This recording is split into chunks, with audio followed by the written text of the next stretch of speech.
आदर्श विद्या मंदिर द्वारा संचालित ऑनलाइन कक्षाओं में आप सभी भैया बहनों का हार्दिक अभिनंदन है, स्वागत है।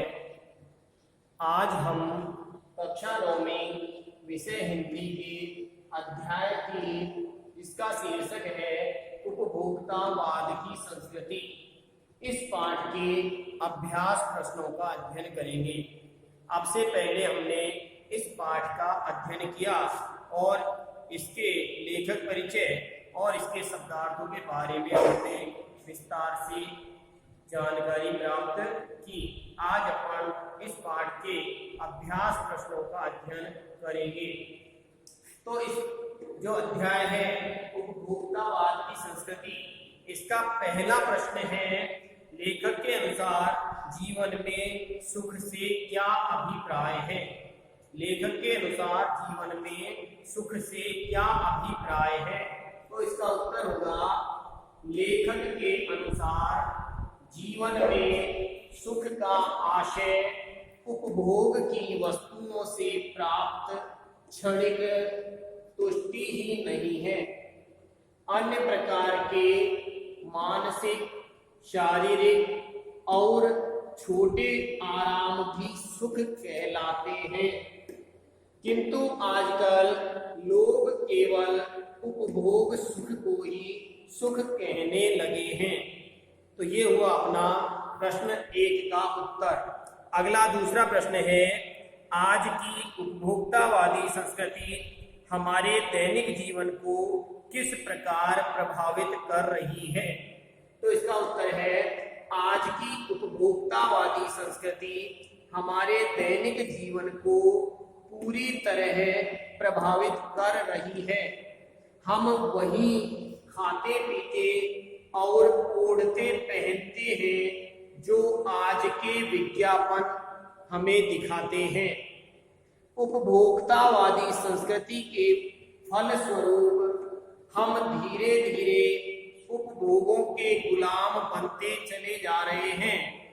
इस संस्कृति का सबसे बुरा प्रभाव हमारे सामाजिक संबंधों पर पड़ रहा है। हमारे सामाजिक संबंध घटते जा रहे हैं। मन में परेशानी व आक्रोश बढ़ रहे हैं। विकास का लक्ष्य दूर होता जा रहा है। हम जीवन के उद्देश्य से भटक रहे हैं। मनुष्य स्वार्थी होता चला जा रहा है, अर्थात हम अपने जीवन का जो उद्देश्य है उससे भटकते चले जा रहे हैं और मनुष्य स्वार्थी प्रवृत्ति अपनाता चला जा रहा है, अर्थात स्वार्थ को ही महत्व देने लगा है। अगला प्रश्न तीसरा है, लेखक ने उपभोक्ता संस्कृति को हमारे समाज के लिए चुनौती क्यों कहा है। हमारे समाज के लिए चुनौती क्यों कहा है इसे, उपभोक्तावादी संस्कृति को। तो इसका उत्तर है, लेखक के अनुसार उपभोक्तावादी संस्कृति सामाजिक मर्यादाओं, नैतिकता, आपसी प्रेम, संयम आदि के विरुद्ध चलती है। वह भोग को अग्रसर करती है तथा नैतिकता व मर्यादा को समाप्त करती है। किंतु आज उपभोक्तावादी संस्कृति के नाम पर हम अपनी सांस्कृतिक पहचान भी खोते चले जा रहे हैं।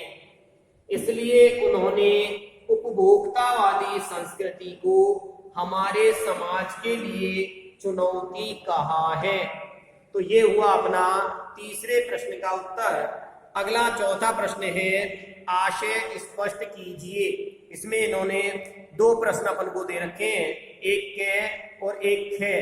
तो पहला जो कै है, कै प्रश्न है, जाने अनजाने आज के माहौल में आपका चरित्र भी बदल रहा है और आप उत्पाद को समर्पित होते जा रहे हैं। इस पंक्ति का हमें आशय स्पष्ट करना है कि इस पंक्ति से हमें क्या बताने का प्रयास लेखक ने किया है। तो प्रश्न 4 का के, इसका उत्तर है, उपभोक्तावादी संस्कृति का प्रभाव अत्यंत सूक्ष्म है। छोटा है। इससे प्रभावित होने के कारण हमारा चरित्र बदलता चला जा रहा है, अर्थात लोगों का जो चरित्र है वो बदलता चला जा रहा है। हम उत्पादों का उपभोग करते करते उनके गुलाम कैसे होते जा रहे हैं, अर्थात हम उत्पादों का उपभोग करते करते उसके किस प्रकार गुलाम होते चले जा रहे हैं, इस बात का हमें पता भी नहीं चलता। यहाँ तक कि हम जीवन का उद्देश्य ही उपभोग करना मान बैठे हैं। हम उत्पादों का भोग नहीं कर रहे, बल्कि उत्पाद हमारे जीवन का भोग कर रहे हैं। तो ये हुआ प्रश्न 4 के जो के पंक्ति है उसका आशय हुआ। शेष प्रश्नों का अध्ययन अपन कल आगे की कक्षा में करेंगे। तो आप सभी भैया बहन पहले अध्याय 3 डाल करके अध्याय 3 का शीर्षक लिख करके लेखक का नाम लिख करके, लेखक का नाम लिखने के बाद लेखक का जीवन परिचय और उसके बाद उसके शब्दार्थ और जो आज अपन ने प्रश्न हल किए, इन प्रश्नों को अपनी गृहकार्य की कॉपी में ठीक प्रकार से व्यवस्थित रूप से अच्छे अच्छे सुंदर लेख में करते जाएं और इसको साथ साथ याद भी करते रहें। धन्यवाद।